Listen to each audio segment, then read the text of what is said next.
Hey guys, what's going on? Sherman here. I have before you the outstanding Essie Azula. As most of you know, this is one of my all-time favorite knives, and it is my favorite small fixed blade. And in my opinion, has kind of set the industry standard of what a small fixed blade should be. In my opinion. Well, and a lot of people's opinion. A lot of people have this knife and they love it. But if you're not an owner of the Essie Azula and if you've been thinking about it, you've been looking into the Azula and knives like it, because maybe you want to add a small fixed blade into your EDC rotation. Perhaps you want a small, well-made fixed blade for your bug-out bags or for any one of your kits, and you've been looking into the Azula. Well, it is a fantastic knife, and it is very rare that I come across a good competitive option. But today I have a good competitor option. So it is very similar to the Azula in ways, but it is also very different in a lot of ways. But it is still nonetheless a fantastic knife, whether you're comparing it to the Azula or comparing it on its own merits. And that is the Tops Knives Cheetah. Like I said, fantastic knife, similar to the Azula in ways, but also very different in ways. So if you're looking into getting a small, well-made fixed blade, this is a good option. Fantastic option, I might add. Alright, so let's just dig into this review. But I am going to compare it to the Azula going through the review, just because, like I said, of the similarities. First of all, the entire knife is constructed of one solid piece of 1095 carbon alloy steel. Now, I just want to talk a little bit about that for a second. Carbon alloy 1095 is different than 1095 high carbon. In that carbon steels lack chromium oxide. Now, chromium is, like you would think, chrome. And you know the properties of chrome. It keeps things from rusting. When chromium is added to a carbon steel, it makes it a stainless steel when adding the right amount. So that is what turns a carbon steel into a stainless steel. Now, this does not have enough chromium in the steel to make it a stainless. So this is still a carbon steel. But it has more chromium in it than most 1095 carbon steels. So it's going to make this particular knife, it's going to make it have slightly better edge retention than most 1095. It's going to make the blade slightly harder. And it's also going to give this knife a little bit more rust resistance than average 1095 steel. So that's good. I like that a lot. Which brings me to Rockwell Hardness, which is what they rate the hardness of every blade. Every well-made blade, that is. They rate this 1095 at about 58 Rockwell, which is pretty hard for 1095. Usually 1095, like in the Essie Azula, how Essie runs their 1095, is about 56 to 57 Rockwell. Now, 1 point isn't a huge difference, but it is a big difference. This knife's going to be a little bit harder, which some think is a good thing, some think is a bad thing. You know, it's going to give you slightly better edge retention, but it's going to take a little bit longer to sharpen. The entire knife is coated in a gray powder coating, just like the Azula. But if I'm not mistaken, I think Tops originally started doing the textured coatings. So this knife's already going to be very rust resistant just because of the coating. But of course you will have to oil the edge and oil the etchings right here. You see you have this nice etching right there of a cheetah. It looks really nice. It says Cheetah right there, just in case you forget the model name. Tops USA, I love their logo, along with the serial number. That actually may be the model number, and the other side is sterile. The blade stock is 1/8 inch, so it's going to be slightly thinner than the Azula, being, I think the Azula is 3/16 of an inch. I think. Let me just compare the two real quick for you. The Azula over here on the left. You can see that the Azula is slightly thicker. Alright, the handle scales here are black linen micarta, which look really nice. I think it adds a lot of class to this knife. And excellent grip. As you guys know, I love micarta because of its natural properties of absorbing moisture. So that when you get this wet, or if your hands are sweaty, the micarta is going to grip your hands better, and it's going to give you much better traction on this otherwise smooth handle. Now, this particular micarta is not a polished micarta. It's kind of a rough, good feeling Micarta is very hard, in case you're not familiar with micarta, but it is a great material. You cannot take these scales off. They are pinned with 6 brass pins, which I think adds some looks to the knife. I think it looks pretty good. But you know, if you want to take your scales off for any reason, you can't with this knife, unfortunately. But that's not a big deal for me at all, because the only reason you'd need to take these scales off is to clean out underneath them. But that's only for rust, and I cannot see it ever rusting over this gray coating. Hardly ever. So I think this protects it underneath the scales pretty well. Plus you have these thin white G10 liners in between them. So I think since G10 is a synthetic and the micarta is a natural material, as the moisture seeps through the handles, I don't think it would penetrate the G10.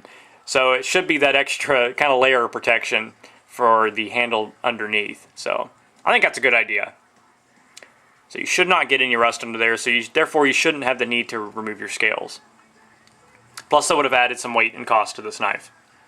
You have a small portion right here which the handle does not cover, or the scale does not cover. And you have a lanyard hole, which is very nice for these smaller knives, especially if you were to employ this in a bushcraft roll. So that's very nice. You have real thick, hard cut jimping up here on the top of the spine, going up like a slight ramp. So that's really nice, and this is actual effective. You know, my thumb slides over it, so it's not really sharp, but it is really good jimping. Really allows you to get some good control. It is fantastic jimping in my opinion. And you also have a small run of jimping down here in the index finger choil. A small run. And then you have this little nub right here, down where the ricasso would be. Not really sure what that's for, but I like it because it has no real dominant finger choil to encase your finger, you know, like the Azula has right there.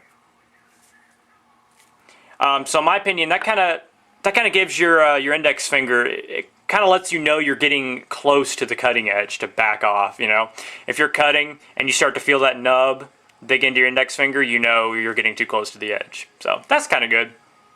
Not sure what the actual purpose of that is for. Maybe for sheath retention. But the handle ergonomics are fantastic. You look there. It is a different looking knife. The way it kind of has a downward sloping knife. But like I said, the handle ergonomics are fantastic. That little piece right there does not dig into your palm and hurt at all. But instead, your pinky kind of wraps around it and kind of pulls on that area like a shelf. And it just gives you even more of a secure grip. So I have fairly large hands, so my hand completely encases this with no hot spots whatsoever. I do not feel like it does not have a big enough handle. I feel like it's perfect for me. And like I said, as you're holding this knife, if you're holding it straight on, the blade does curve downward.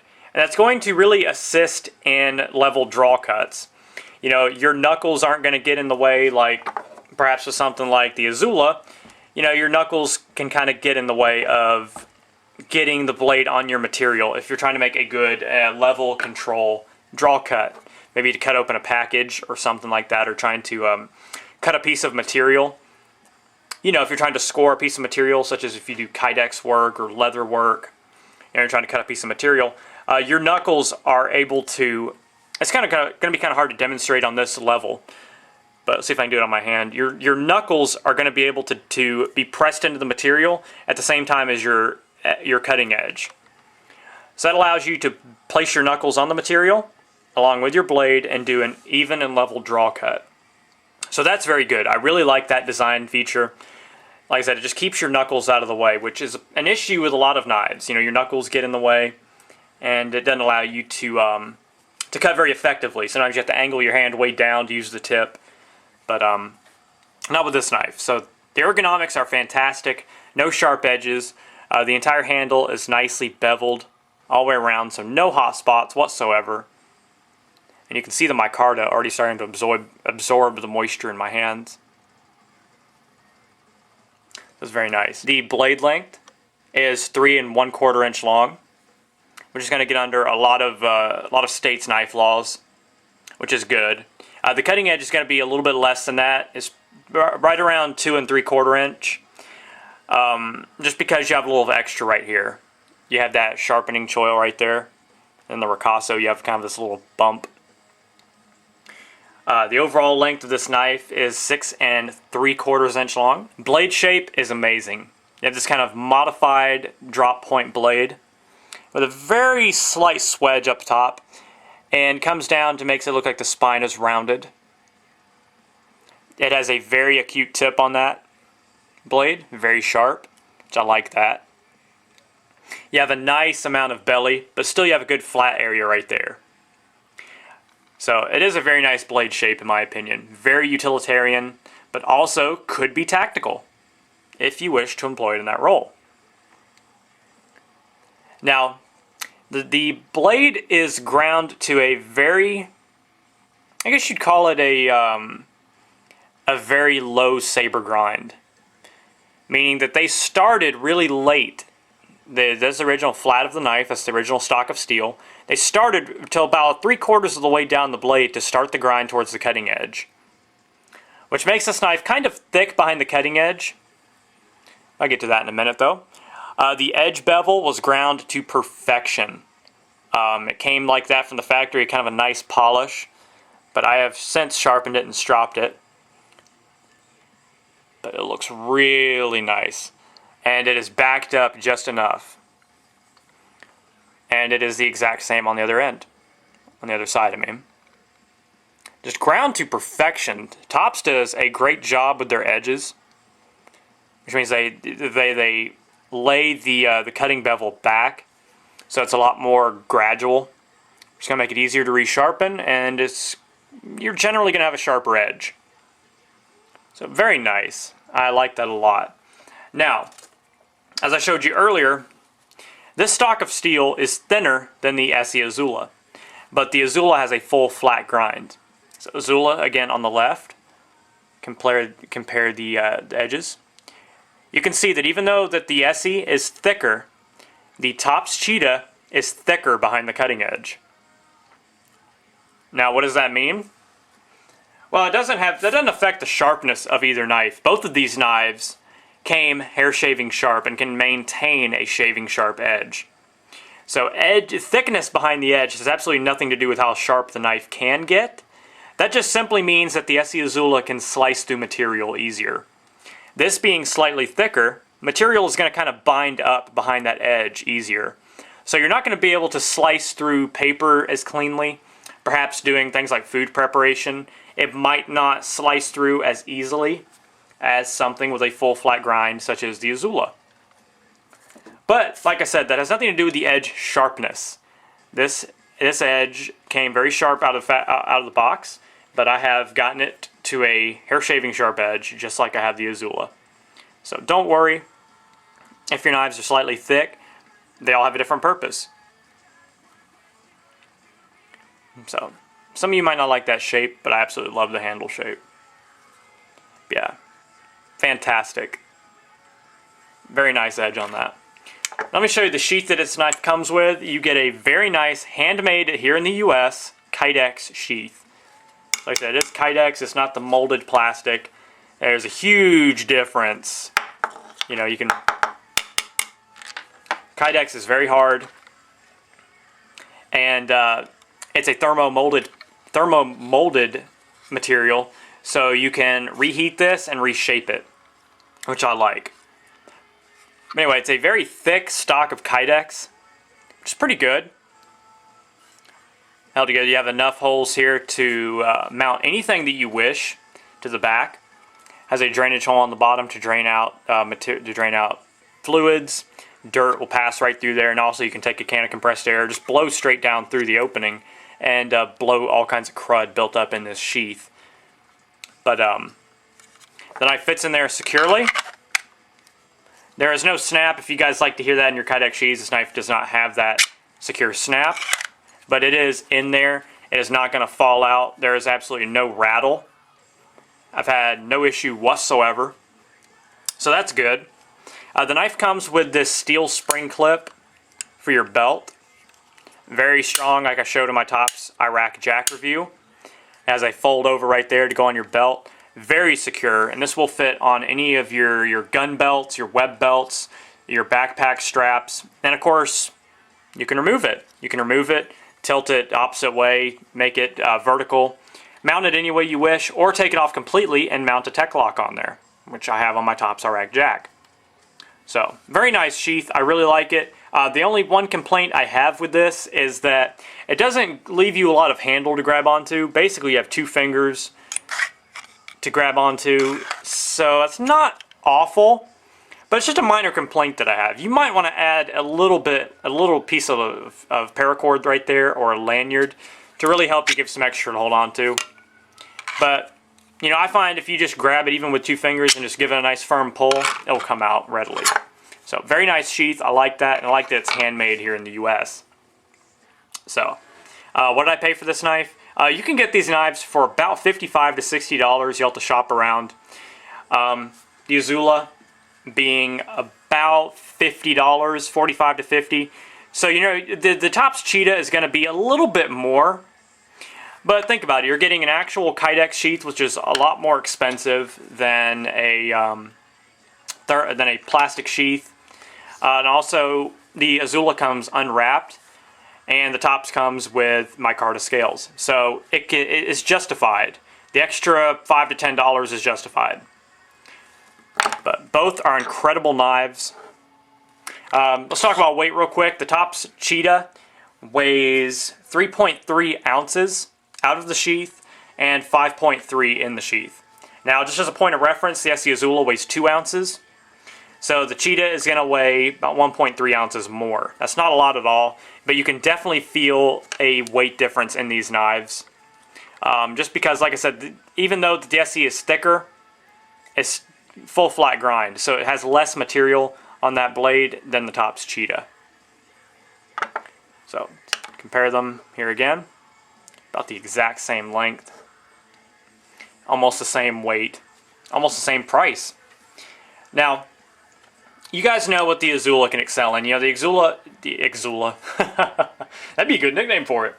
The Azula can excel in many, many tasks. It is outstanding as a bushcraft knife, also as an everyday carry neck knife, which it is marketed for, to use for utility work, you know, for your everyday cutting tasks.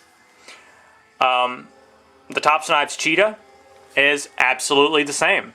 You can carry this on your belt. Not recommended for a neck carry because these Kydex sheaths weigh a lot more than the plastic sheaths. It'd just be very uncomfortable to carry as a neck knife, in my opinion. But carry this on your belt every day for EDC cutting tasks. You know, 1095 is an excellent everyday steel because it maintains an edge a long time. This particular 1095 is going to resist rust a lot more, or a little bit more at least. But still, you want to oil the edge and the markings just to be safe. This will make a fantastic bushcraft blade as well. Just here again, given its overall ergonomic shape, its handle design, its blade shape, and its steel. It's going to be a fantastic small bushcraft blade. Anything from whittling to notching wood to debarking to light batoning. You know, it's arguable which is better, a full flat ground knife or a saber ground knife at batoning. Some say the wood hits that shoulder and it splits better. Some say the full flat grind slices through the wood better. It's 6 of one, half dozen of the other. It's what you prefer. Tactical use? Absolutely. This knife feels incredible in the reverse grip. Jimping goes into the palm. You have this little indent right there to hold your thumb. And when you're holding this knife, just straight on, the blade swoops, has that curvature towards your target. Much like a karambit in property.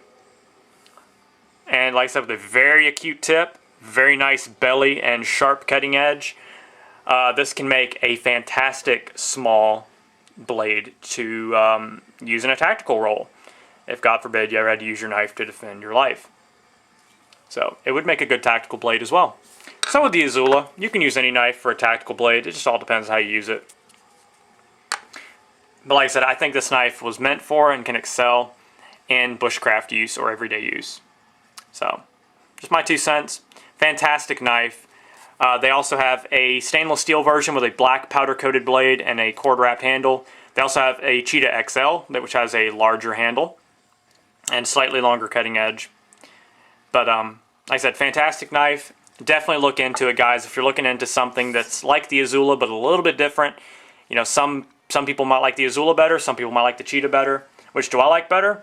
I love them both. Both of them serve their own role. Both of them have their own purposes. So I love them both for what they are. Alright guys, I hope you enjoyed this review. And everybody have a great rest of your day. Stay safe, stay sharp, and God bless. Sherman614, peace.